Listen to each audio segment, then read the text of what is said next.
So മക്കളെ, അടുത്ത question നമുക്ക് മൾട്ടിപ്പിൾ ചോയ്സ് കറക്റ്റ് ഓപ്ഷൻസ് വരുന്ന ക്വസ്റ്റ്യൻ ആണ്. ഞാൻ കഴിഞ്ഞ പേപ്പർ 1 ഡിസ്കസ് ചെയ്യുമ്പോഴും നിങ്ങളോട് പറഞ്ഞിരുന്നു. അതായത് മൾട്ടിപ്പിൾ ചോയ്സ് കറക്റ്റ് ഓപ്ഷൻസ് ആണെങ്കിലും ചിലപ്പോൾ അത് ഒന്ന് മാത്രമാവാം, ചിലപ്പോൾ മൾട്ടിപ്പിൾ വരാം. അപ്പോൾ ചില കുട്ടികൾക്ക് ഒന്ന് മാത്രം കിട്ടിക്കഴിഞ്ഞാൽ എങ്ങനെ ശരിയാവും, ഒന്ന് മാത്രം ആയാൽ പോരല്ലോ, ഇത് മൾട്ടിപ്പിൾ ചോയ്സ് അല്ലേ, അതുകൊണ്ട് കറക്റ്റ് ഓപ്ഷൻസ് ഉള്ളതല്ലേ, അതുകൊണ്ട് ഒന്നിൽ കൂടുതൽ എന്തായാലും ശരിയാവേണ്ടത് എന്ന് വിചാരിച്ചാൽ തെറ്റിക്കുന്നവരുണ്ട്. അതുകൊണ്ട് അങ്ങനെ വിചാരിക്കരുത്. The correct statements about intermolecular forces is or are എന്നാണ് ചോദ്യം. അപ്പോൾ ഇത് ബേസിക്കലി നമ്മുടെ JEE മെയിനിൽ ഡിലീറ്റഡ് ആയിട്ടുള്ള ടോപ്പിക്കിൽ നിന്നും എന്നാൽ JEE അഡ്വാൻസിലുള്ള സിലബസിൽ നിന്നുള്ള ചോദ്യമാണ്. എവിടുന്ന വന്ന സ്റ്റേറ്റ്സ് ഓഫ് മാറ്ററിൽ ഇന്റർമോളിക്കുലർ ഫോഴ്സസിനെ കുറിച്ച് പരാമർശിക്കുന്ന ആദ്യ ഭാഗങ്ങളിൽ നിന്നാണ് ഈ ചോദ്യം വന്നിട്ടുള്ളത്. വളരെ നല്ല ചോദ്യമാണ്. അതായത് നോക്കൂ, the potential energy between 2 point charges approaches zero more rapidly than the potential energy between a point dipole and a point charge as the distance between them approaches infinity. അപ്പോൾ നമുക്ക് ആദ്യം നോക്കാം. ഞാൻ 2 പോയിന്റ് ചാർജസ് എടുത്തു, ഒന്ന് പോസിറ്റീവും ഒന്ന് നെഗറ്റീവും. അപ്പോൾ പോയിന്റ് ചാർജസ് ആണെങ്കിൽ അവരുടെ ഇത് തമ്മിലുള്ള separated by a distance r. Point charges ആണെങ്കിൽ അവർ തമ്മിലുള്ള അട്രാക്ഷൻ കാരണം ഉണ്ടാകുന്ന പൊട്ടൻഷ്യൽ എനർജി എന്ന് പറയുന്നത് it is inversely proportional to the distance between the point charge. ഇതാണ് അതിൻ്റെ ഇക്വേഷൻ വരുന്നത്. എന്നാൽ പോയിന്റ് ചാർജ് ഞാൻ മാറ്റിയിട്ട് ഒരെണ്ണം പോയിന്റ് ചാർജും ഒരെണ്ണം ഡൈപോളും പ്ലേസ് ചെയ്തു എന്ന് വിചാരിക്കുക. ഒരെണ്ണം പോയിന്റ് ചാർജും ഒരെണ്ണം ഡൈപോളും പ്ലേസ് ചെയ്തെന്ന് വിചാരിക്കുക. അപ്പോൾ ഇവർക്കിടയിലുള്ള ഡിസ്റ്റൻസ് ആയിട്ട് എടുക്കുന്നത് R ആണെങ്കിൽ അവരുടെ പൊട്ടൻഷ്യൽ എനർജി എന്ന് പറയുന്നത് it is inversely proportional to R² ആണ്. അപ്പോൾ മക്കൾ ഇതൊന്ന് ശ്രദ്ധിക്കണേ. അതായത് നമുക്കിപ്പം ഇതാണ് potential energy versus R graph എന്ന് വിചാരിക്കുക. അപ്പോൾ ഇൻഫിനിറ്റിയിലേക്ക് പോകുമ്പോൾ ഗ്രാഫ് ബേസിക്കലി ഇങ്ങനെയാണ് പോവുക. ഇതാണ് കർവ്. അപ്പോൾ ഇൻഫിനിറ്റിയിലേക്ക് പോകുന്നതിനനുസരിച്ച് പൊട്ടൻഷ്യൽ എനർജി ബിക്കംസ് 0. ഓക്കെ, ഇൻഫിനിറ്റിയിലേക്ക് പോകുന്നതിനനുസരിച്ച് പൊട്ടൻഷ്യൽ എനർജി എന്താവും? 0 ആവും. ഇതേ സാധനം നമ്മൾ ഈ ഒരു കേസിൽ ഈ ഗ്രാഫ് പ്ലോട്ട് ചെയ്യുകയാണെങ്കിൽ നിങ്ങളൊന്ന് ആലോചിച്ച് നോക്കിയേ, ഇവിടെ ഇത് പ്രൊപ്പോർഷണൽ ടു R² ആണ്. അപ്പോൾ നമ്മളൊന്ന് ആലോചിച്ച് നോക്കുക, പൊട്ടൻഷ്യൽ എനർജിയും ആറും തമ്മിലുള്ള റിലേഷൻ R²ഉം മറ്റേത് ലീനിയർ റിലേഷൻ പോലെ R⁻⁻1 ആണ്, ഇത് R⁻²2 ആണ്.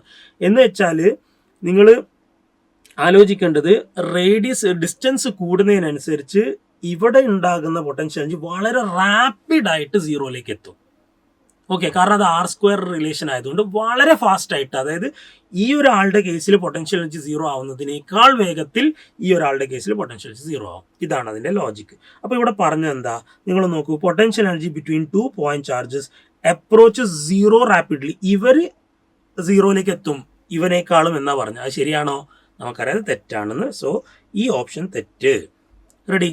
ഇനി അടുത്ത എന്താ, the average potential energy of 2 rotating polar molecule. ശ്രദ്ധിക്കണേ, ഓരോ വാക്കിനും വളരെ ആഴത്തിലുള്ള അർത്ഥമുണ്ട്. That are separated by distance R has 1/R⁻³ dependence. മക്കൾ നോക്കുക, സോളിഡ് സ്റ്റേറ്റിലാണ് മോളിക്യൂൾസ് എങ്കിൽ അവരുടെ ആവറേജ് പൊട്ടൻഷ്യൽ എനർജി എന്ന് പറയുന്നത് it is proportional to 1/R³ ആണ്. എന്നാൽ ഗ്യാഷ്യസ് സ്റ്റേറ്റിലെങ്കിൽ അവരുടെ പൊട്ടൻഷ്യൽ എനർജി എന്ന് പറയുന്നത് it is proportional to 1/R⁻⁶ ആണ്. സോ ഇവിടെ സോളിഡ് ആണോ ഗ്യാഷ്യസ് സ്റ്റേറ്റ് ആണോ എന്ന് തീരുമാനിക്കുന്നത് എങ്ങനെയാണ്? ഇവിടെ പറഞ്ഞിരിക്കുന്നത് റൊട്ടേറ്റിംഗ് പോളാർ മോളിക്യൂൾസ് ആണ്. If the molecules have rotatory motion then obviously ആ സാധനം എന്താ? ആ സാധനം ഗ്യാസ് ആണ്. ഓക്കെ, സോ അവിടെ നിന്ന് നമുക്ക് മനസ്സിലായി ഏത് സ്റ്റേറ്റ് ആണ് നമ്മൾ മനസ്സിലാക്കി എങ്ങനെയാണ് റൊട്ടേഷൻ ഉണ്ട് എന്ന് പറഞ്ഞുകൊണ്ട്, റൊട്ടേറ്റിംഗ് ആണെന്ന് പറഞ്ഞുകൊണ്ട് it is obviously gaseous phase ആണെങ്കിൽ potential energy is proportional to 1/R⁻⁶ ആണ്. എന്ന് വെച്ചാൽ this option is incorrect. Third option നോക്കുക, the dipole induced dipole average interaction energy is independent of temperature എന്ന് പറഞ്ഞത്. ഡൈപോളും ഇൻഡ്യൂസ്ഡ് ഡൈപോളും തമ്മിലുള്ള ആവറേജ് ഇന്ററാക്ഷൻ എനർജി, അവർ തമ്മിലുള്ള potential energy it is independent of temperature. മക്കളൊന്ന് ആലോചിച്ച് നോക്കണം.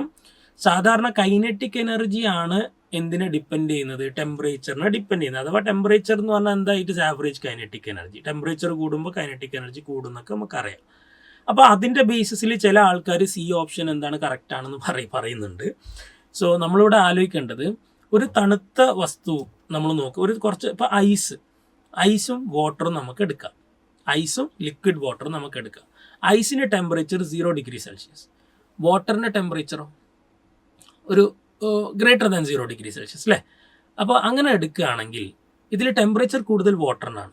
വാട്ടറിലെ മോളിക്യൂളുകൾ തമ്മിലുള്ള ഇൻട്രാക്ഷൻ സ്ട്രോങ്ങർ ആണോ വീക്ക് ആണോ കമ്പയർഡ് ടു ഐസ്? നമുക്കറിയാം ഐസിൽ കൂടുതൽ സ്ട്രോങ്ങർ ഇൻട്രാക്ഷൻ ആണ് അല്ലേ, ഇന്റർമോളിക്കുലർ ഫോഴ്സ് ഓഫ് അട്രാക്ഷൻ കൂടുതൽ. അപ്പോൾ ടെമ്പറേച്ചർ കൂടുമ്പോൾ intermolecular force of attraction weak ആവുന്നുണ്ട്.